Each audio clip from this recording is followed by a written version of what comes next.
Earthly destiny corresponds to will. BD number 5648. April 11, 1953, I am a father to all of you, and thus it will also be understandable to you that I grant my fatherly love to each one of my children and that I have the destiny of each one at heart, that I myself lead every child by the hand until it is able to walk on its own, until it has matured into a being that is like me, until it is so closely united with me and thus thinks and acts according to my will. Every being's development was delineated an eternity ago, but this does not mean that it has to follow this process without will. Rather, my wisdom recognized the process which corresponded to the being's will and offers the greatest opportunities to guide it to me. I foresaw both the resistance as well as the lessening of resistance in every being, and my plan of salvation adapted itself to this will. The being lacks the past memory of the blissful state at the beginning as well as of its fall into the abyss.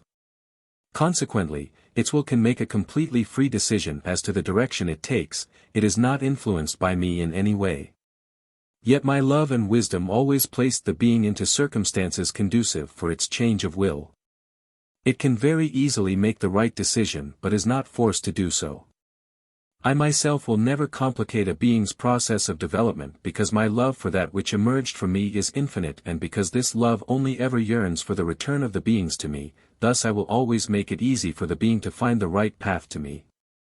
I also foresaw the failures an eternity ago. I foresaw my living creation's renewed apostasy from me, which time and again requires ever new opportunities in order to reach my goal one day.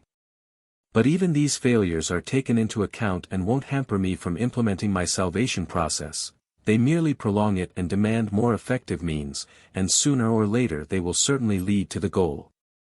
Therefore, the way a person's destiny on earth turns out always corresponds to my eternal plan of salvation, since I have also known his will for eternity and always take effect according to this will. Thus earthly life approaches the person as is favorable towards changing his will and turning it towards me.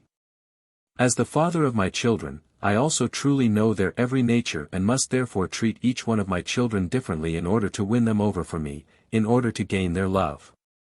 For it is my goal that they grant me their love, and therefore I won't compel them but will allow them their freedom, since compulsion can only result in obedience out of fear but never in obedience out of love.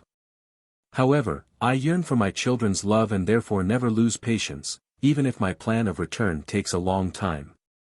I will always take my living creation's will into account, yet one day it will freely choose me, one day its love for me will break through, my living creation will subordinate its will to mine, it will ask for my love, and my fatherly love will draw the child to itself and never ever let go of it again. Amen.